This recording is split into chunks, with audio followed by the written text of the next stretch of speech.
Anak-anak, pelajaran bahasa Indonesia adalah sebuah pelajaran yang menyenangkan untuk dipelajari apabila anak-anak giat mempelajarinya. Dan kali ini Bapak Ricky RICKY sudah siap untuk mengajarkan semua yang menyenangkan dari pelajaran bahasa Indonesia. Selamat datang di modul 207 bab 1.1 menceritakan kembali isi dongeng. Tujuan pembelajaran kita agar anak-anak dapat memahami cerita fabel yang didengar dan supaya anak-anak dapat menceritakan kembali dongeng yang didengar dengan kalimat sendiri. Setiap kali kita mendengar dongeng anak-anak, kita tidak akan pernah bosan karena cerita dongeng itu sangat menarik dan menyenangkan untuk didengar. Nah, sekarang Bapak Ricky akan menjelaskan sesuatu yang berkaitan dengan dongeng. Fabel atau dongeng adalah cerita pendek yang menjadikan binatang-binatang atau hewan-hewan sebagai tokoh utama dan memiliki karakter serta sifat seperti manusia. Fabel adalah cerita fiksi atau cerita yang tidak berdasarkan kisah nyata atau tidak benar-benar terjadi. Dan biasanya dalam fabel atau dongeng ada yang namanya tokoh.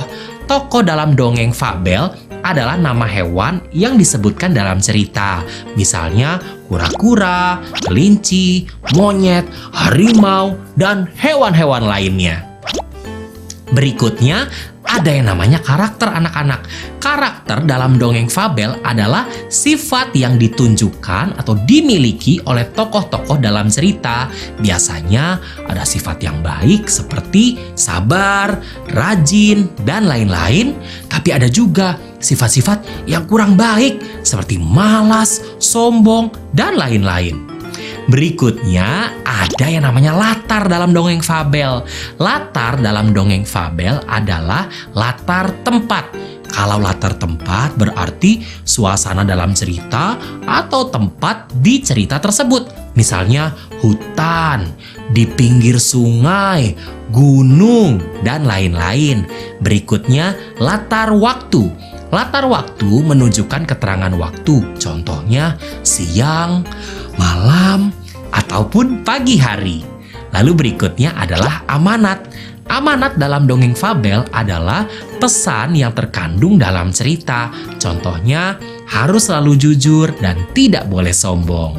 Sekarang anak-anak kita akan mendengarkan satu dongeng fabel berikut ini yang akan dibacakan oleh Bapak Guru Ricky. Duduk yang manis semuanya, kita dengar dongengnya.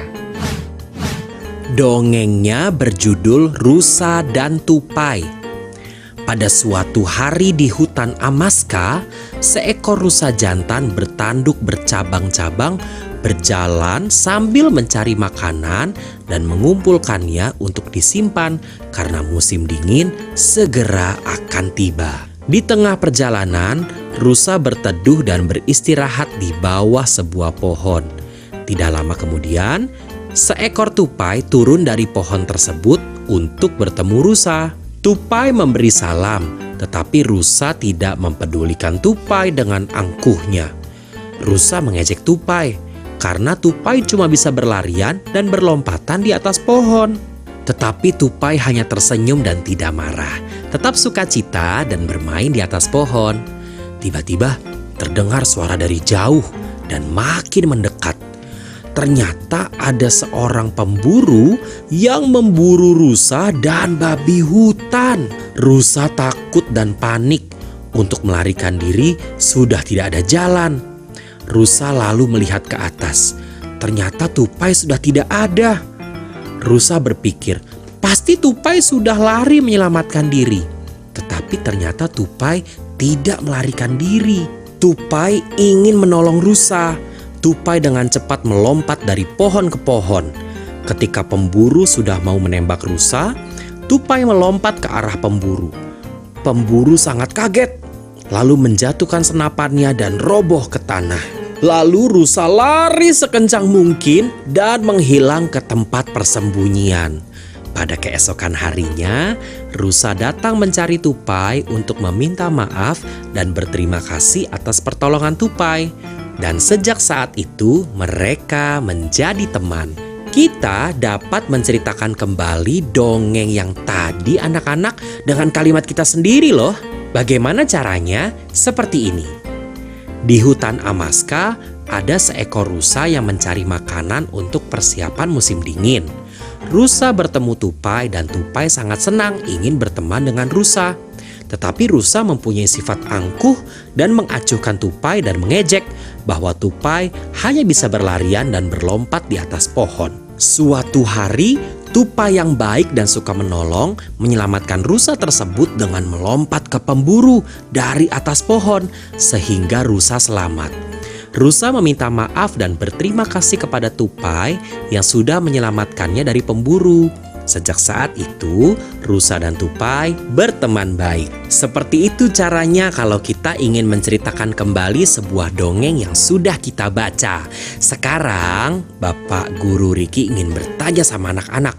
Siapa saja ya tokoh-tokoh dalam dongeng tadi? Tupai, betul. Lalu yang punya tanduk? Rusa. Dan terakhir adalah pemburu, betul sekali. Lalu latar dari dongeng tersebut adalah hutan. Kita punya beberapa kosakata atau kata-kata yang baru kita pelajari hari ini. Yang pertama adalah bercabang-cabang. Bercabang-cabang artinya adalah banyak tumbuh cabang. Berikutnya, berteduh. Berteduh artinya berlindung agar tidak kehujanan atau kepanasan. Berikutnya adalah angkuh. Angkuh adalah sifat suka memandang rendah kepada orang lain. Ini sifat yang tidak baik anak-anak. Berikutnya adalah sukacita. Sukacita artinya girang hati. Berikutnya adalah pemburu. Pemburu adalah orang yang kerjanya berburu binatang. Lalu berikutnya panik. Panik adalah bingung atau takut. Berikutnya senapan. Senapan artinya adalah senjata api berlaras panjang. Sekarang waktunya untuk anak-anak kembali mengambil buku kegiatan. Kita akan berlatih bagian menulis bab 1.1 mendengarkan dongeng fabel.